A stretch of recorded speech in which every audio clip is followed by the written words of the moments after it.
वाला भारत का शीर्ष राज्य कौन सा है बताओ? कल बताया था मैंने, कौन सा? सिक्किम। भारत में सबसे ज्यादा जो ये खेती की जाती है वो कहां पर की जाती है? सिक्किम में। और ऑर्गेनिक फार्मिंग क्या होती है? मैंने बताया था क्या होती है जी?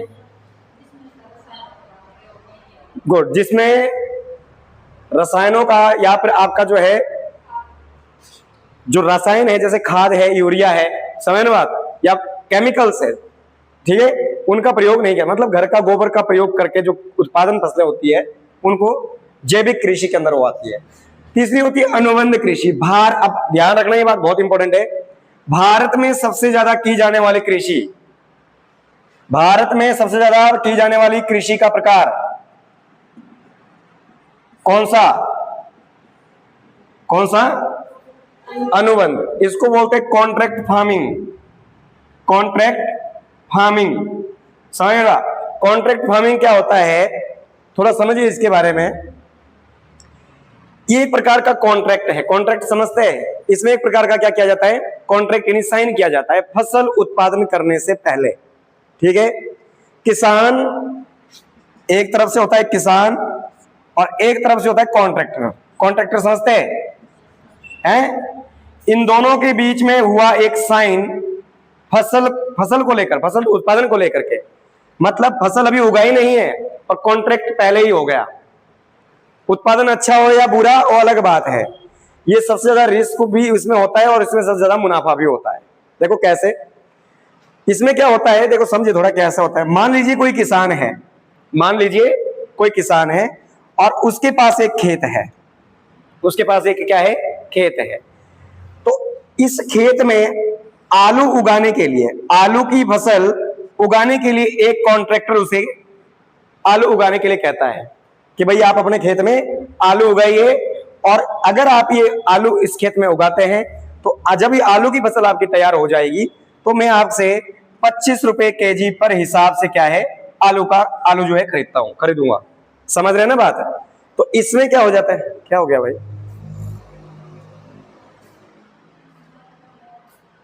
क्या हुआ, समझ रहे बात?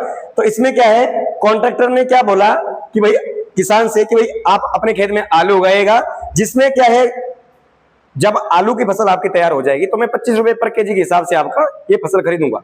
मार्केट में मान लो अभी 2 रुपए केजी के हिसाब से चल रहा है और ये क्या कह रहा है, तो साइन कितने में हुआ है, डील कितने में हुई है? 25 रुपए में। तो मान लीजिए किसान ने इसके कहने पर क्या है अपने खेत में क्या लगा दिया? आलू लगा दिया। यहां ध्यान लो और पे, समझ बात?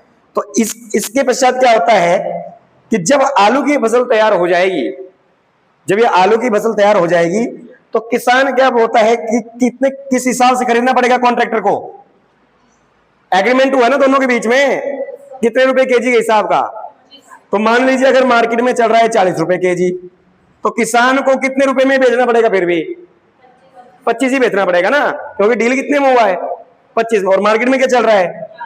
परंतु ऐसा जरूरी नहीं है। यहां पे मान लीजिए 12 रुपए केजी चल रहा है मार्केट में, तो ऐसा नहीं कर सकता भाई मार्केट का रेट तो जी 12 रुपए केजी हम 12 ही खरीदेंगे, नहीं, उसको कितने में खरीदना पड़ेगा? 25 में। ये सबसे ज्यादा भारत में की जाने वाली खेती है सर। इसमें मुख्यतः वो फसलें उगाई जाती है जो व्यापारिक फसलें होती है, नकदी फसलें होती है, जैसे गन्ना, आलू, अदरक, इस तरीके की फसलें, टमाटर, इसमें इस प्रकार की फसलें उगाई जाती है और भारत में सबसे ज्यादा ये खेती की जाती है। भारत में सबसे ज्यादा वैसे भी वाणिज्यिक फसलों का उत्पादन किया जाता है। ध्यान रखें बात, वैसे भी भारत में सबसे जो ज्यादा है वो वाणिज्यिक फसलें उगाई जाती है। वाणिज्य समझते हैं? भारत का किसान, अगर आपसे प्रश्न पूछेगा कि भारत का किसान सबसे ज्यादा किस प्रकार की फसल उत्पादन पर बल देता है, तो भारत का किसान खाद्यान्न फसलों को छोड़कर के, कौन सी फसलों को छोड़कर? खाद्यान्न फसलों को छोड़कर वाणिज्यिक फसलों को उगाने पर बल देता है। ऐसा क्यों? रीजन बता सकता है कोई कि भारत का जो फार्मर है वो खाद्यान्न फसलों को छोड़कर वाणिज्यिक फसलों की तरफ क्यों आपका जो है फोकस करता है? रीजन क्या है? रीजन ये, पहली बात फसल भंडारण की सुविधा वो भारतीय किसानों के पास नहीं है, और दूसरी बात है उसे उचित दाम मिलना। उचित दाम मिलना, आपने देखा होगा अभी एमएसपी से रिलेटेड एक आंदोलन, किसान आंदोलन सुना है सबने, दिल्ली में चला हुआ था। कारण क्या था उसका? एमएसपी, यही था ना। तो भाई मतलब प्रत्येक भारत का जो किसान है अपनी फसल को उत्पादन करने के बाद अपनी फसल का दाम स्वयं निश्चित नहीं करता। कौन तय करती है? सरकार। कौन तय करती है? सरकार। जबकि उत्पादन कौन करता है? किसान। और दाम कौन तय करता है? सरकार। समझ रहे हैं ना बात? तो इसीलिए वो सीधी खाद्यान्न फसलों को छोड़कर, सॉरी वाणिज्यिक फसलों को छोड़कर, उल्टा बोल दिया शायद मैंने, वाणिज्यिक फसलों को छोड़कर किस तरफ? खाद्यान्न फसलों की तरफ निर्भर रहता है। समझ रहे हैं? चलिए अगला देखेंगे। अगला कौन सा प्रकार है भाई? अगला कौन सा प्रकार है बताइए? तीसरा जो है हमारे पास झूम की खेती। झूम की खेती समझते हैं आप क्या होती है बताइए? इसको बोलते हैं इंग्लिश में स्लैश फार्मिंग। क्या बोलते हैं? Slash farming. ठीक है, तो स्लैश फार्मिंग क्या होती है? एनीवन? झूम की खेती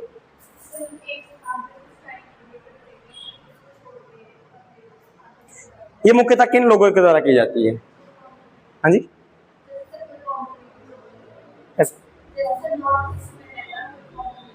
ठीक है।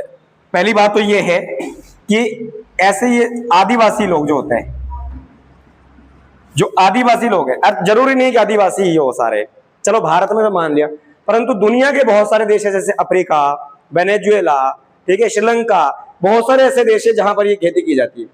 तो ये खेती जो है कैसे की जाती है? ये किसी एक निश्चित स्थान पर ना होकर के लगातार अलग अलग स्थानों पर की जाती है। जैसे मान लीजिए कि जो आपके कुछ जैसे पशुपालक लोग होते हैं, जैसे आपके पशुपालक है, गडरिये है, घुमंतु लोग होते हैं जो अपने पशुओं के साथ मौसम के अनुसार क्या स्थान बदलते रहते हैं। ठीक है ना? आपने देखे होंगे जो पशुपालक होते हैं मुख्यतः वो गर्म मौसम में ठंडे इलाकों में चले जाते हैं पशुओं के साथ, और ठंड के एरिया में, ठंड के मौसम में गर्म इलाकों में चले जाते हैं। तो जहां जहां वो जाते हैं वहां जंगलों को साफ करते हैं और वहां पर क्या है? खेती करते हैं। और जैसे ही उस मिट्टी की उपजाऊ शक्ति कम हो जाती है वहां पर, तो उस स्थान को छोड़कर किसी दूसरे स्थान पर चले जाते हैं। तो मतलब ये जो खेती होती है ये एक जगह पर नहीं होती, तो स्थायी ये खेती नहीं होती। तो इसके फायदे भी है और नुकसान भी है। फायदा इसका ये है कि ये लोग इस प्रकार की खेती करके विश्व भारत का एक बहुत बड़ा जो क्षेत्र है वो कृषि के अधीन लाते हैं, और नुकसान इसका ये है कि इस प्रकार की खेती से लगातार जंगलों को साफ करने के कारण जो है धीरे धीरे जो है जो आपका वन जो क्षेत्र है धीरे धीरे कम होता चला जाता है। ठीक है, तो इसका फायदा भी है और नुकसान भी है। इसको अलग अलग देशों में अलग अलग नामों से जाना जाता है। जैसे देखो ये भारत के अलावा और भी देशों में की जाती है, जैसे श्रीलंका, लिख लेना। श्रीलंका में इसे मतलब ये जो झूम की खेती है, स्थानांतरित खेती है, श्रीलंका में इसे कहते हैं चेना। क्या कहते हैं? चेना। वेनेजुएला में कोनुको। वेनेजुएला में क्या कहते हैं? इसको कोनुको कहते हैं। ब्राजील में येका। ब्राजील में येका। ब्राजील में क्या कहते हैं? येका। ठीक है, और इंडोनेशिया में इसे लादांग कहते हैं। इंडोनेशिया में लदांग कहते हैं। और इसके अलावा आपका जो देश है मध्य अफ्रीका में इसे मौसले कहते हैं। मध्य अफ्रीका में मौसले कहते हैं। मौसले, ठीक है, मौसले कहते हैं। मध्य अफ्रीका में इसे क्या कहते हैं? मौसले कहते हैं। तो अलग अलग देशों में इसे अलग अलग नामों से जाना जाता है। ठीक है बात? सबसे पहले क्या देखा? श्रीलंका में क्या कहते हैं इसको? चेना। वेनेजुएला में कोनुको। ब्राजील में येका। इंडोनेशिया में लदांग या लादांग, और मध्य अफ्रीका में, मिडिल अफ्रीका में मौसले। समझ गए ना बात? अब ऐसा नहीं है कि विश्व में ही की जाती है, भारत में भी की जाती है। सबसे ज्यादा अगर पूछे कि भारत में कहां की जाती है, हाँ जी, भारत में किस स्थान पर की जाती है? तो भारत में उत्तर पूर्वी राज्यों में सबसे ज्यादा की जाती है। भारत के जो उत्तर पूर्वी इलाके हैं, यानी भारत का जो उत्तर पूर्वी जो इलाका है उन क्षेत्रों में ये सबसे ज्यादा की जाती है, इस एरिया में। ठीक है, इन एरियो में सबसे ज्यादा ये खेती आपकी की जाती है। क्योंकि यहाँ पर जो रहने वाले जो लोग हैं वो आदिवासी है, मुख्यतः पशुपालक रहते हैं। तो भारत में भी इनको अलग अलग राज्यों में अलग अलग नाम से जाना जाता है। नंबर 1, जैसे अगर भारत की बात करें तो मणिपुर में इसे पामलू कहते हैं। मणिपुर में पामलू क्या कहते हैं? पामलू कहते हैं। अरुणाचल प्रदेश में पोंडू, अरुणाचल प्रदेश में पोंडू कहते हैं। ठीक है। इसके अलावा पश्चिम बंगाल में इसे कुमार कहते हैं।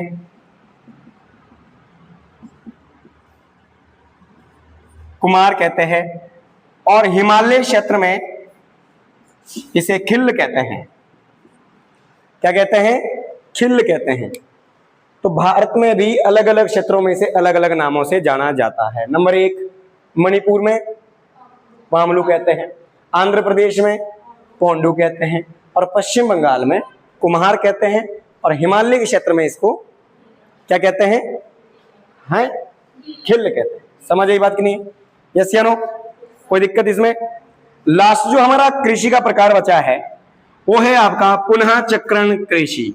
इसको समझाने की जरूरत नहीं, शायद आपको ये पता होगा। पुनः चक्रण कृषि किसे कहते हैं? Crop rotational farming. Crop rotational farming, हाँ जी, क्या होती है ये बताओ? आपने अक्सर देखा होगा ये कृषि करने का एक प्राचीन तरीका है। कृषि करने का एक प्राचीन, बहुत प्राचीन तरीका है पुनः चक्रण कृषि। मतलब एक खेत पर बदल बदल कर कृषि करना, बदल बदल कर फसल उत्पादन करना। क्या आप हर साल एक ही खेत पर एक ही फसल लगाते हो? ऐसा क्यों नहीं करते? ऐसा क्यों नहीं करते कि एक खेत में हर साल मक्की लगा लो, मक्की लगा लो, उसमें हर साल वही वही वही, क्यों है? नहीं, चलो वो तो ठीक है, परंतु फिर भी आपने देखा है कि वो तो अलग बात है कि प्रसाद में मक्की लगाने मक्की लगेगी, अब सर्दियों में तो लगेगी नहीं मक्की। अब आप बोल दो कि यहाँ जी आप क्या है केसर उगा दो कौन कम है, तो यहाँ नहीं उगेगा ना, वो अलग बात है। परंतु फिर भी आपने देखा होगा कि मान लीजिए जिस खेत में इस बार गेहूं बीजा गया उसमें मैक्सिमम जो है उस टाइम अगली बार अदरक, उसी खेत में कुछ चेंज करते रहते हैं। आप करते रहते हैं नहीं? फसलों को चेंज करते रहते हैं ना। चलो मौसम का तो फर्क पड़ता ही है, पर उसके अलावा भी आप चेंज करते हैं। क्यों? मिट्टी की उर्वरता को बनाए रखना। क्योंकि हर जो पौधा है या हर जो फसल का जो पौधा है उसके लिए निश्चित क्या चाहिए? उर्वरता चाहिए होती है।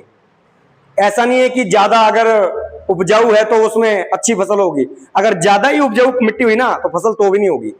अब एक बात चेक करना, यहां पोंटा से यहां लोकल कौन है? लोकल कौन कौन है यहाँ पर? जो लोकल ही है, कोई भी नहीं है। तो यहां पर देखा होगा आपने कि खेत जिस हिसाब से होते हैं, तो हमारे यहाँ पहाड़ों में जो होते हैं सीढ़ीदार खेत होते हैं, और मिट्टी कंकड़ बिल्कुल भी नहीं होता खेत में, बिल्कुल साफ होते हैं, पूरी मिट्टी मिट्टी होती है। लोग गोबर भी डालते हैं, इतना दूर दूर ले जाते हैं, ठीक है, खाद डालते हैं, परंतु फिर भी गेहूं की पैदावार उतनी नहीं हो पाती जितनी की यहाँ। और यहाँ के खेत देखो, हल चला लो, हमारे तो 3-3 4-4 बार लगाते हैं हर इसमें, यहाँ तो सिर्फ एक बार ट्रैक्टर से लगा लो, खत्म काम, फिर काटने जाओ सीधा। हमारे यहाँ इतनी मेहनत करने के बाद भी उत्पादन नहीं हो पाता। कारण क्या है? मिट्टी, उर्वरता, ठीक है। तो ये है आपके कृषि के प्रकार, ये थे आपके कृषि के प्रकार। चलिए अभी हम बात करेंगे आगे कृषि से संबंधित क्रांतियां। कृषि से संबंधित प्रमुख क्रांतियां इज वेरी वेरी इंपॉर्टेंट। कृषि से संबंधित क्रांति, कृषि क्रांति का मतलब क्या है?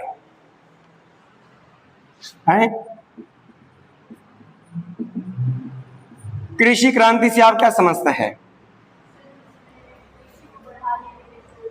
हाँ, कृषि में जो जितनी भी फसलें हैं उनके उत्पादन को लगातार वृद्धि करना या उनके उत्पादन को डेवलप करना क्या कहलाता है? कृषि क्रांति। तो इनमें हम सबसे पहले बात करेंगे भाई हरित क्रांति के बारे में।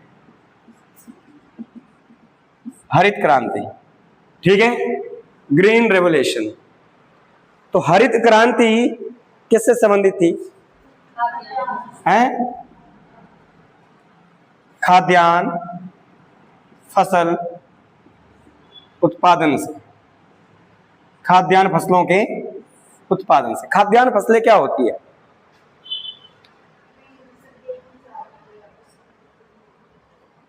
कौन कौन सी फसलें खाद्यान्न फसलों में आती है? गेहूं, चावल, मक्का और सारी बाजरा। अच्छा, मतलब खाद्यान्न फसलों में वही है तो जिनको खाया जाता है? हाँ, सब्जियां वगैरह। खाद्यान्न फसलें वो फसलें होती है जिनका उत्पादन किसान केवल अपने निर्वाह के लिए करता है, ठीक है, बेचने के लिए नहीं, केवल निर्वाह के लिए। तो हमारा जो आपने देखा होगा गेहूं और मक्की और चावल, तीन फसलें ऐसी हैं जो अधिकतर सभी राज्यों में की जाती है और इनके निर्वाह से ही भारत का जो किसान है अपने दिनचर्या का निर्वहन करता है, ठीक है ना। अच्छा, तो हरित क्रांति को हम दो तरीके से शुरू करेंगे। पहले देखेंगे विश्व में हरित क्रांति की शुरुआत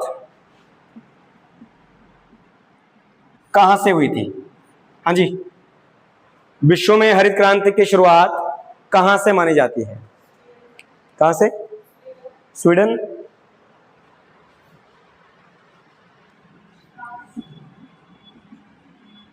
मैक्सिको और यूएसए। मैक्सिको और यूएसए से हरित क्रांति की शुरुआत मानी जाती है। किसने करी थी? Norman Borlaug. भाई इनको 1970 में नोबेल पुरस्कार भी दिया गया था। इनको दिया गया था, ध्यान रखना बात, नॉर्मन बोरलॉग 1970 में इनको नोबेल प्राइज भी दिया गया था, ध्यान रखें। और इनके नाम पर किनके नाम पर? नॉर्मन बोरलॉग के नाम पर कृषि का सबसे बड़ा पुरस्कार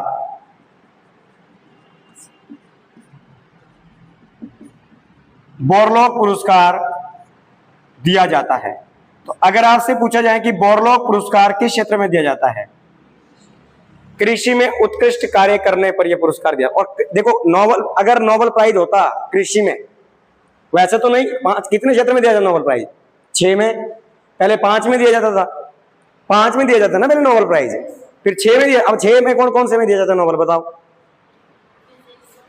फिजिक्स, केमिस्ट्री, मेडिकल साइंस, हाँ जी, लिटरेचर,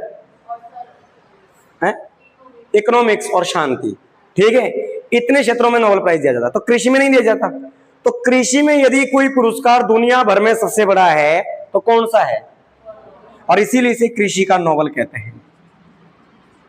कृषि का नोबेल। कृषि का नोबेल किसे कहा जाता है? बोरलॉग पुरस्कार। किसके नाम पर दिया जाता है? Norman Borlaug. कौन थे ये नॉर्मन बोरलॉग? जिन्होंने विश्व में सर्वप्रथम हरित क्रांति को लाया था, वही थे कौन? इन्होंने कईयों प्रकार के फसलों के उत्तम किस्म के बीजों की नई तकनीकें बनाई, ठीक है, और इसी कारण से विश्व में पहली बार हरित, मतलब सबसे पहले इन्होंने अमेरिका में ऐसे प्रमुख जो गेहूं है, गेहूं की उन्नत किस्मों की तकनीकियों को बनाया था, ठीक है। तो ये ध्यान रखना बात। अच्छा, एशिया का नोबेल किसे कहते हैं? एशिया का नोबेल किसे कहा जाता है? हाँ जी, रेमन मैग्सेस। किस क्षेत्र में दिया जाता है?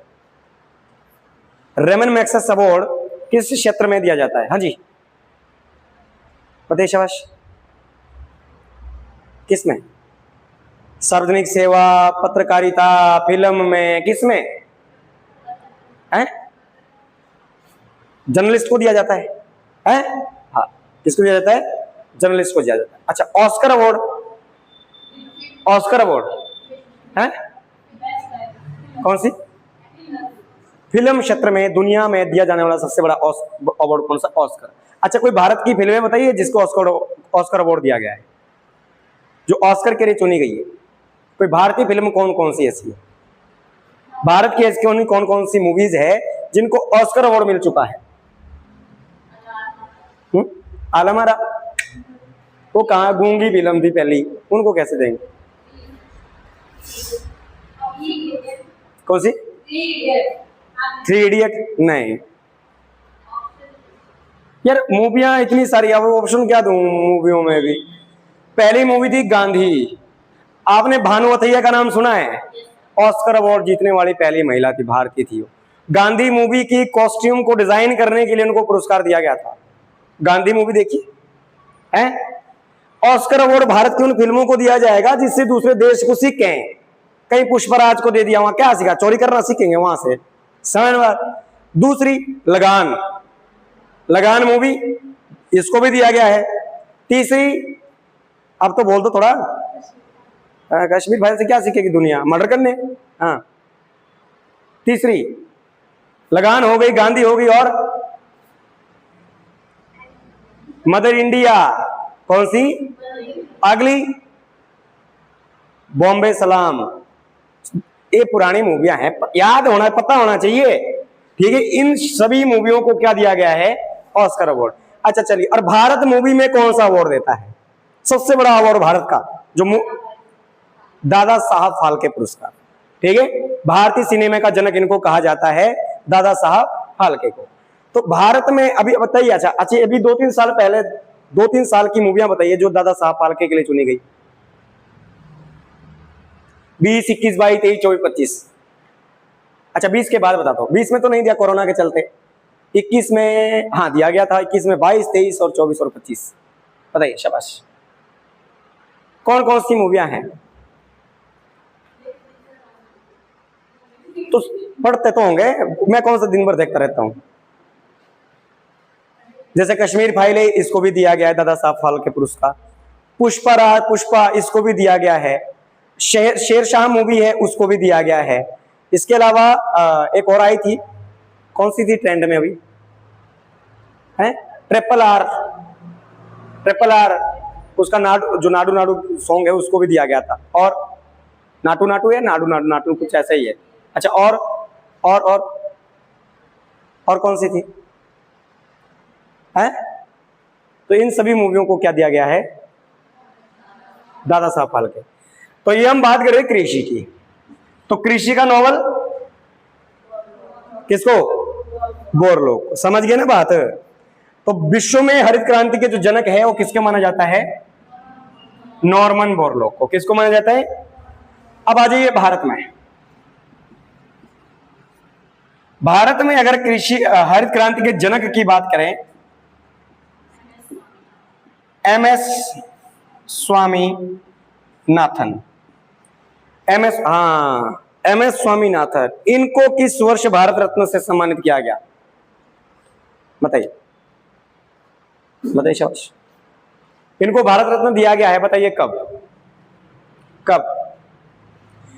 अच्छा, अभी 2024 में भारत रत्न दिए गए ना, कितने लोगों को? 5 लोगों को। कितने लोगों को? 5। 2024 में 5 लोगों को भारत रत्न से सम्मानित किया गया, और जिन 5 में से ये भाई साहब भी एक थे। मरणोपरांत दिया है, जिंदे नहीं अभी ये, और 5 के 5 को मरणोपरांत दिया है। समझ आया? जो भी 5 के 5 मिले हैं वो सभी को मरने के बाद मिले, कोई भी आदमी जिंदा नहीं है। लाल कृष्ण अडवाणी जी थे, ठीक है आपका। इसके अलावा आपका जो है एमएस स्वामीनाथन थे, सीवी रमन थे, और बहुत सारे, सभी को क्या दिया है? मरणोपरांत। अच्छा, इससे पहले 2024 से पहले कब दिए गए थे? 2019 में। कितने को? 3 को। कौन कौन? भूपेन हजारिका, प्रणब मुखर्जी, और कौन थे? एक और थे, तीसरे हैं? तीसरे भी थे कोई? तो ये अवार्ड यार पढ़ दिया करो घर में जाके भाई, खुद भी पढ़ दिया करो, हैं? अच्छा, तो एमएस जो स्वामीनाथन थे, भारत में हरित क्रांति के जनक इनको माना जाता है। क्लियर बात सबको? अच्छा, तो भारत में इसकी शुरुआत कब हुई?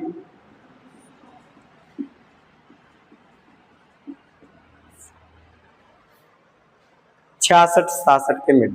बोले कौन सी पंचवर्षीय योजना में? बताओ जी, कौन सी पंचवर्षीय योजना में? लगा लो। पहली कब? 51 से 56 पहली, 56 से 56 और 5 61, दूसरी 61 और 5 66, तीसरी और चौथी में शुरू हुई थी, ठीक है। तीसरी के रोलिंग प्लान भी तो चला था ना बीच में, तो वो भी ध्यान रखना भाई। ठीक है, थर्ड और फोर्थ में ये शुरू हुई थी। ठीक है, अच्छा, तो भारत में जब हरित क्रांति शुरू हुई थी तो सर्वाधिक बल किस पर दिया गया, बताइए।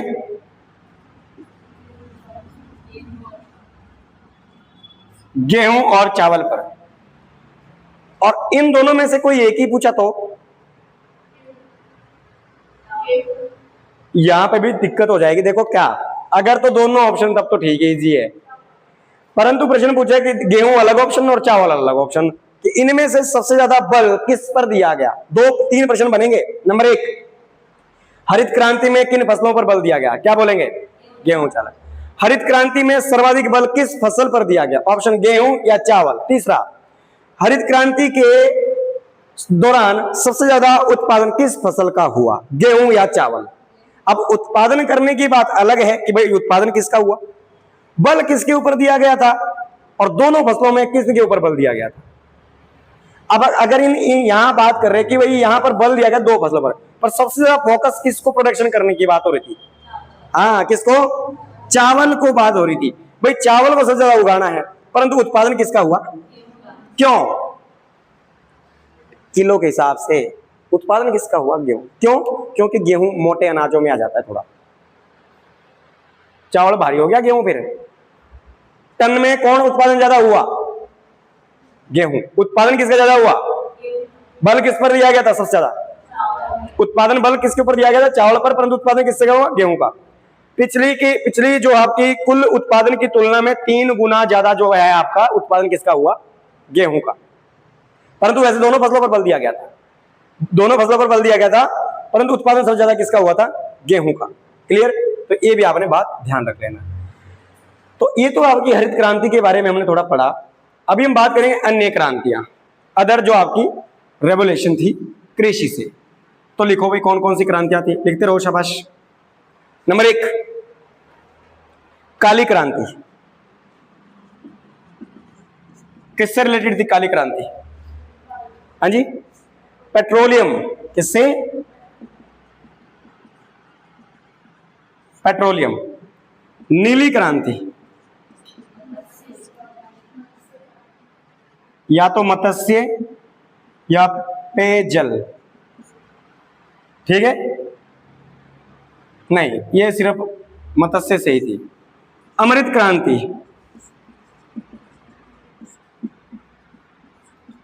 नदी जोड़ो और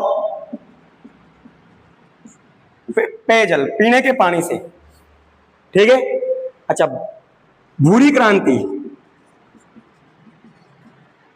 बताइए, भूरी क्रांति किससे रिलेटेड थी भाई, हाँ, चमड़ा या कोको उत्पादन, चमड़ा या कोको प्रोडक्शन से। अच्छा, गोल्डन फाइबर क्रांति, मशरूम से, किससे,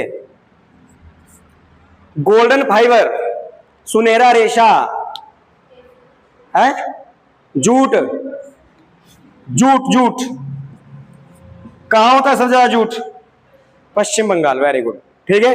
अच्छा, स्वर्णिम गोल्ड क्रांति,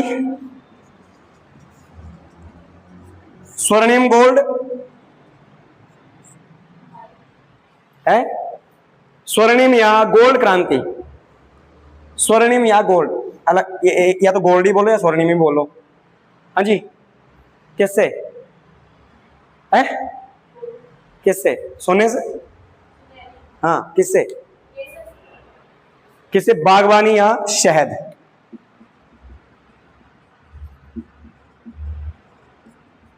बागवानी या हनी, ठीक है। अच्छा, ग्रे क्रांति, ग्रे उर्वरक यानी खाद, यूरिया। अच्छा, गुलाबी क्रांति, ये लिख लिया, पहले लिख लिया, ये गुलाबी क्रांति, बताइए किससे रिलेटेड थी? बोल तो रहा था कोई अभी। झींगा एक ऐसी मछली होती है भाई, झींगा मछली मतलब? हाँ जी, कैसी है? क्या बोल रहे, जोर से बोलो थोड़ा। झींगा मछली का टाइप है। हाँ हाँ, मछली का टाइप है। अच्छा, कहाँ होती है सब ज्यादा? भारत की झींगा राजधानी किसे कहते हैं? हैं?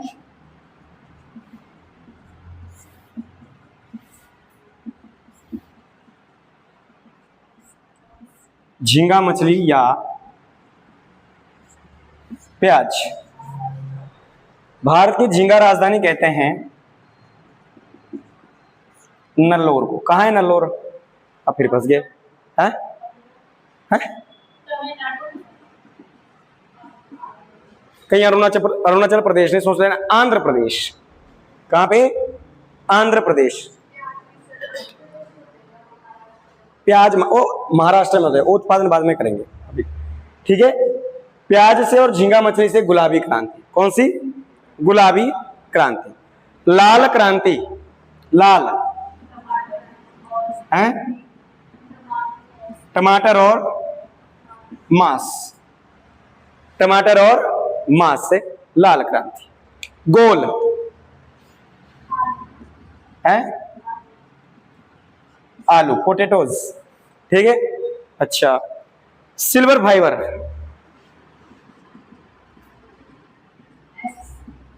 है, सिल्वर फाइबर कपास। रजत क्रांति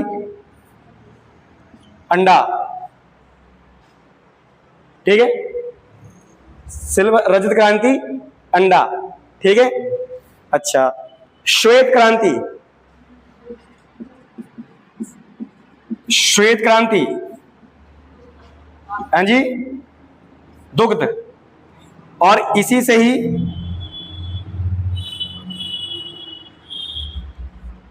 ऑपरेशन फ्लड भी था। ऑपरेशन फ्लड का संबंध भी दुग्ध उत्पादन से था और श्वेत क्रांति का संबंध भी दुग्ध उत्पादन से था। और इनका इसका जो जनक है वर्गीज कुरियन, वर्गीज कुरियन थे, ठीक है। येलो क्रांति, पीली, तिलहन या ऑयल सीड्स आ जाएंगे इसमें, ठीक है। एंड देन लास्ट हरित स्वर्ण क्रांति। ये बताओ, हरित स्वर्ण क्रांति, यह आपके लिए, आप बताएंगे, ये बताइए। हाँ जी, क्या रह गया अभी? हरित स्वर्ण क्रांति किसे? ये कौन सी क्रांति हुई थी भाई शैवाल के लिए? है? हाँ जी,